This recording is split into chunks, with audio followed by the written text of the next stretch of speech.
Assalamualaikum warahmatullahi wabarakatuh. Salam sejahtera untuk kita semua.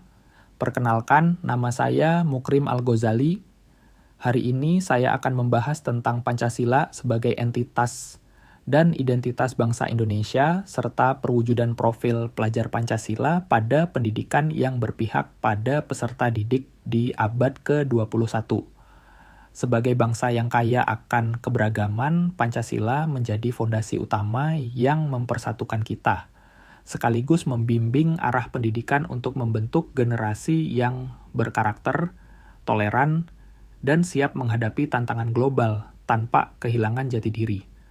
Mari kita telaah bersama bagaimana nilai-nilai Pancasila menjadi relevan dan bermakna dalam konteks pendidikan masa kini. Yang pertama akan kita bahas yaitu Pancasila sebagai entitas dan identitas bangsa Indonesia. Pancasila sebagai entitas bangsa Indonesia merupakan fondasi utama yang memberikan arah bagi kehidupan bernegara, bermasyarakat, dan berbudaya. Sebagai roh bangsa, Pancasila berfungsi sebagai pedoman hidup yang mengarahkan sikap dan perilaku warga negara dalam menghadapi tantangan di berbagai aspek kehidupan. Nilai-nilainya mempersatukan keberagaman Indonesia yang terdiri dari ratusan suku, agama, dan budaya, sekaligus menjadi dasar dalam penyusunan peraturan dan kebijakan yang adil.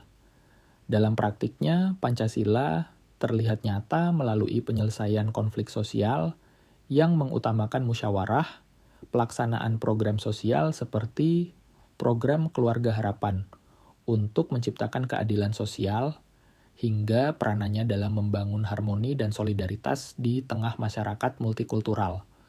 Dengan demikian, Pancasila tidak hanya menjadi dasar negara, tetapi juga esensi kehidupan bangsa yang mengintegrasikan keberagaman menjadi kekuatan untuk mewujudkan cita-cita bersama. Pancasila sebagai identitas bangsa Indonesia mencerminkan jati diri yang membedakan Indonesia dari bangsa lain. Nilai-nilai yang terkandung dalam Pancasila mencerminkan karakteristik unik bangsa Indonesia yang hidup dalam keberagaman, namun tetap bersatu. Ketuhanan Yang Maha Esa menunjukkan bangsa Indonesia sebagai bangsa yang religius dan toleran terhadap perbedaan keyakinan. Kemanusiaan yang adil dan beradab mencerminkan penghormatan terhadap martabat manusia tanpa diskriminasi. Persatuan Indonesia menegaskan semangat kebangsaan untuk menjaga keutuhan NKRI. Kerakyatan yang dipimpin oleh hikmat kebijaksanaan menekankan pentingnya dialog dan musyawarah dalam pengambilan keputusan. Sementara, keadilan sosial bagi seluruh rakyat Indonesia menjadi cita-cita untuk menciptakan masyarakat yang adil dan sejahtera. Identitas ini terwujud dalam praktik sehari-hari, seperti perayaan Hari Besar Agama yang inklusif, kegiatan upacara bendera yang memperkuat nasionalisme, hingga pengambilan keputusan yang menghargai kebersamaan. Dengan nilai-nilai ini, Pancasila memperkokoh karakter bangsa Indonesia di tengah tantangan global. Lalu, bagaimana cara mewujudkan profil pelajar yang siap dalam menghadapi tantangan abad 21 dengan berpegang teguh pada Pancasila? Pendidikan yang berpusat pada peserta didik mengintegrasikan nilai-nilai Pancasila seperti gotong royong, toleransi, keadilan, dan cinta tanah air dalam pelajaran dan kegiatan sekolah. Pembelajaran tidak hanya menyampaikan teori, tetapi juga menanamkan nilai-nilai tersebut melalui praktik nyata. Misalnya, siswa diajak untuk bekerja sama dalam proyek kelompok, membahas isu keberagaman dalam pelajaran sosial, atau mengikuti kerja bakti sebagai wujud gotong royong. Dengan cara ini, siswa tidak hanya memahami nilai-nilai Pancasila secara konseptual, tetapi juga menginternalisasikannya sebagai bagian dari karakter mereka. Lingkungan belajar yang mendukung adalah tempat di mana setiap peserta didik merasa dihargai, diterima, dan memiliki kesempatan yang sama untuk berkembang. Dalam menciptakan suasana ini, guru dan sekolah harus memastikan bahwa keberagaman latar belakang, agama, budaya, atau kebutuhan khusus dihormati dan difasilitasi. Diskusi kelas yang terbuka, dukungan bagi siswa berkebutuhan khusus, dan pelibatan aktif semua siswa dalam kegiatan sekolah adalah contoh bagaimana lingkungan yang inklusif dapat mencerminkan nilai kemanusiaan yang adil dan beradab. Dengan lingkungan seperti ini, peserta didik tumbuh dengan rasa saling menghargai dan solidaritas yang tinggi. Di era digital, teknologi menjadi alat yang penting untuk meningkatkan pembelajaran, tetapi penggunaannya harus tetap berlandaskan nilai-nilai Pancasila.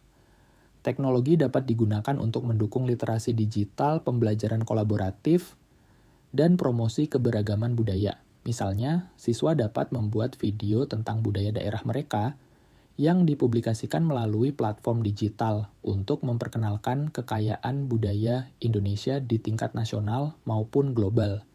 Selain itu, pelatihan anti-hoax dan etika digital memastikan siswa menjadi pengguna teknologi yang bertanggung jawab, sejalan dengan nilai kerakyatan yang dipimpin oleh hikmat kebijaksanaan.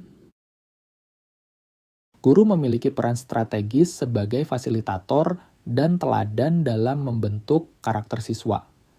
Dalam perwujudan profil pelajar Pancasila, guru tidak hanya mengajar tetapi juga mencontohkan nilai-nilai Pancasila dalam interaksi sehari-hari. Sikap toleransi, kerjasama, dan keadilan yang ditunjukkan oleh guru menjadi inspirasi bagi siswa untuk menerapkannya dalam kehidupan mereka. Misalnya, guru yang menghargai perbedaan pendapat di kelas atau melibatkan siswa dalam proses musyawarah mencerminkan nilai kerakyatan dan kemanusiaan. Guru yang baik tidak hanya mendidik tetapi juga membimbing siswa untuk tumbuh sebagai individu yang berkarakter. Kolaborasi antara sekolah, keluarga, dan masyarakat menjadi kunci dalam mendukung pembentukan karakter siswa. Orang tua dan masyarakat diajak untuk bersama-sama mendukung implementasi nilai-nilai Pancasila, baik di rumah maupun di lingkungan sekitar. Misalnya, sekolah dapat mengadakan seminar parenting untuk memperkuat peran orang tua dalam menanamkan nilai-nilai toleransi dan gotong royong di rumah. Selain itu, masyarakat dapat dilibatkan dalam kegiatan sosial seperti program bakti lingkungan, di mana siswa belajar langsung tentang nilai-nilai kebangsaan melalui pengalaman nyata. Kolaborasi ini memastikan pendidikan karakter yang berkesinambungan dan lebih efektif. Pada akhirnya, kita dapat menyimpulkan bahwa Pancasila adalah fondasi yang kokoh bagi pendidikan Indonesia, baik sebagai entitas maupun identitas bangsa. Melalui pendidikan yang berpihak pada peserta didik, nilai-nilai Pancasila dapat diintegrasikan untuk menciptakan generasi yang tidak hanya cerdas secara intelektual, tetapi juga berkarakter kuat, toleran, dan cinta tanah air. Dengan peran guru, teknologi, serta dukungan keluarga dan masyarakat, profil pelajar Pancasila dapat diwujudkan sebagai solusi untuk menjawab tantangan global tanpa kehilangan identitas kebangsaan. Sebagai penutup, kita telah melihat bagaimana Pancasila menjadi fondasi yang kokoh, baik sebagai entitas maupun identitas bangsa Indonesia. Nilai-nilainya tidak hanya mempersatukan keberagaman, tetapi juga memberikan arah bagi pendidikan yang relevan dengan tantangan abad ke-21. Mari bersama-sama menjadikan pendidikan sebagai alat untuk memperkokoh bangsa, membentuk generasi yang cerdas, dan berbudi pekerti luhur. Terima kasih dan sampai jumpa.